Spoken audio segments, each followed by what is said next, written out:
The martyrdom of Guru Arjan Dev. गुरु अर्जुन देव जो हैं ये सिखों के 5वें गुरु थे। हाँ जी। इनको तत्ती तवी के ऊपर बिठाया गया। गरम तवे के ऊपर बिठाया गया। हाँ जी हाँ जी। हाँ। फिर क्यों बिठाया गया ये पूछ रहे हैं। Student, Guru Arjan Dev, the fifth Guru of the six, was made to sit on a hot pan. He is asking, why was he made to sit on it? अच्छा। Baba, अच्छा। वो तो स्थूल तवा हुआ, जैसे बाबा मिसाल देते हैं ना। That is in fact the physical pan, just like Baba gives an example, doesn't he?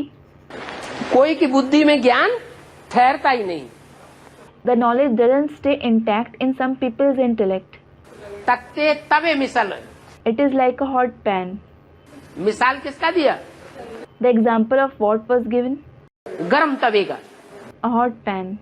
गरम तवे पर 2-4 बूंदे पानी की डालेंगे तो क्या होगा?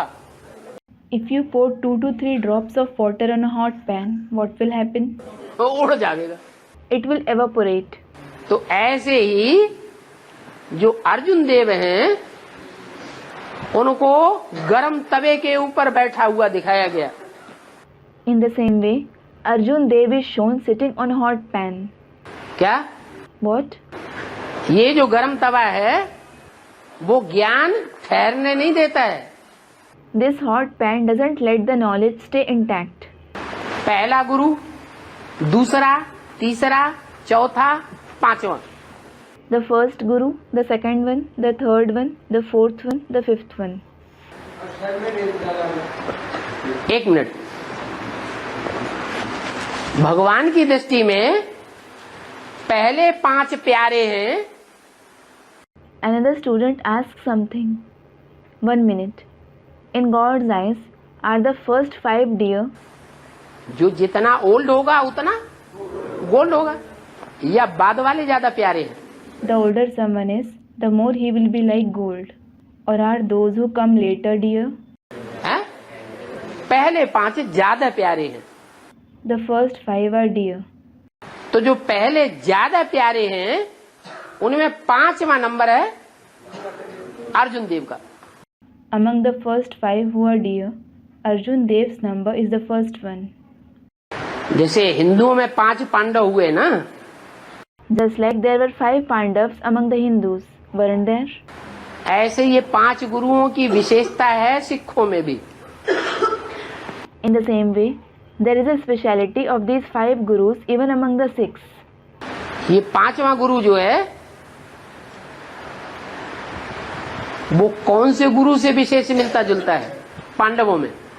This 5th Guru is similar to which Guru among the Pandavas? है सहदेव। Sahadev. क्या? What? सहदेव जो है सदैव देवताओं का सहयोगी तो है। Sahadev is certainly a helper of the deities forever. Sikh धर्म का आधार है ना। He is the supporting soul of the Sikh religion, isn't he? लेकिन सदैव सहयोगी होते हुए भी But despite being a helper forever, समझ जो है वो आदि से है, मध्य से है, ये अंत में आकर समझ मिलती है। does he have wisdom from the beginning, from the middle, or does he gain wisdom towards the end? है? अंत में आकर समझ मिलती है। He gains wisdom towards the end.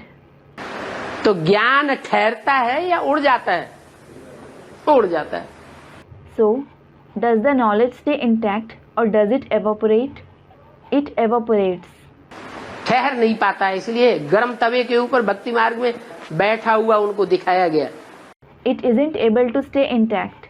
This is why he is shown sitting on a hot pan in the path of bhakti.